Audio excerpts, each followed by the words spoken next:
सावन का महीना शुरू हो चुका है। यह माह भगवान शिव को अत्यंत प्रिय है। सावन में भगवान शिव की पूजा एवं जलाभिषेक का अत्यधिक महत्व है। हिंदू पंचांग के अनुसार हर माह एक शिवरात्रि आती है, लेकिन इनमें फाल्गुन माह की महाशिवरात्रि और सावन के पवित्र माह की शिवरात्रि का अत्यधिक पौराणिक महत्व बताया गया है। सावन के महीने में विधिवत पूजा व व्रत करने से शिवजी बहुत ही शीघ्र प्रसन्न हो जाते हैं। शिव की पूजा के लिए सबसे अच्छा व उत्तम समय श्रावण मास यानी सावन का महीना ही है। सावन में शिव के असंख्य भक्त सैकड़ों किमी की कांवड़ यात्रा करके गंगाजल लाकर शिवरात्रि के दिन गंगाजल से शिवलिंग का जलाभिषेक किया जाता है। तो चलिए आज के इस ले में हम सावन माह की शिवरात्रि के महत्व एवं इससे जुड़ी पौराणिक कथा, पूजा, मुहूर्त, तिथि के बारे में विस्तार पूर्वक जानते हैं ना। सावन शिवरात्रि के दिन शिव की पूजा करने का विशेष महत्व है। ऐसा माना जाता है कि भगवान विष्णु सावन के महीने में योग निद्रा में जाते हैं, तो सृष्टि का संचालन करने के लिए भगवान शिव उत्तरदायित्व संभाल लेते हैं। इसलिए सावन में शिव की पूजा महत्वपूर्ण मानी जाती है।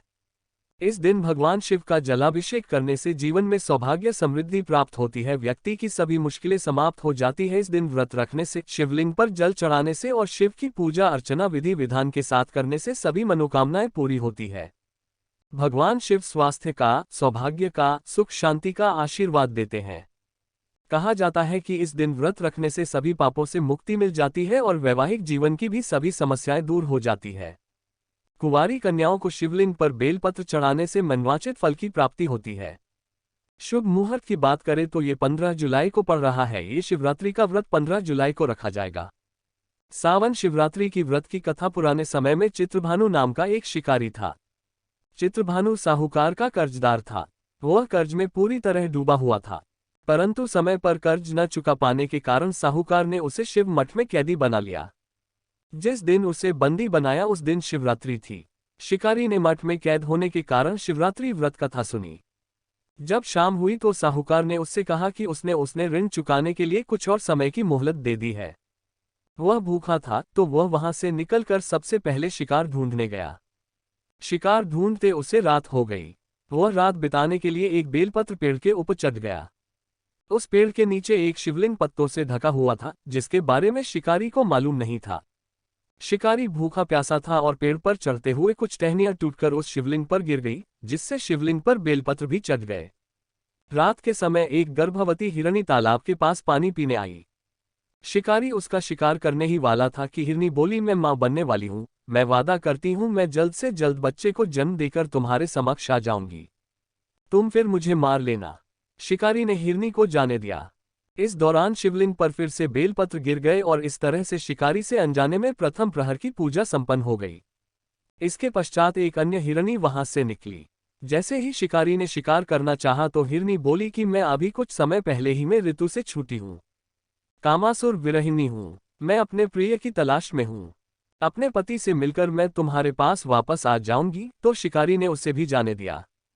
उस समय रात का आखिरी पहर था, तब भी कुछ बेलपत्र शिवलिंग पर जा गिरे और अनजाने में शिकारी ने अंतिम पहर की पूजा भी कर ली। इसके बाद एक हिरनी वहां पर अपने बच्चों के साथ आई। जब शिकारी ने शिकार करना चाहा, तो हिरनी के निवेदन करने पर शिकारी ने उसे भी जाने दिया। कुछ समय बाद शिकारी के सामने एक हिरण आया। शिकारी ने उसका शिकार करने का ठान लिया, परंतु फिर हिरण ने शिकारी से आग्रह किया कि उसे कुछ समय का जीवन दान चाहिए। शिकारी ने हिरण को पूरी रात की घटना सुना दी। फिर हिरण ने आग्रह किया कि जिस तरह से मेरी तीनों पत्नियां प्रतिज्ञाबद्ध होकर गई है, मेरी मृत्यु हो जाने पर वह अपनी प्रतिज्ञा और धर्म का पालन नहीं कर पाएगी, इसलिए मुझे जाने दीजिए।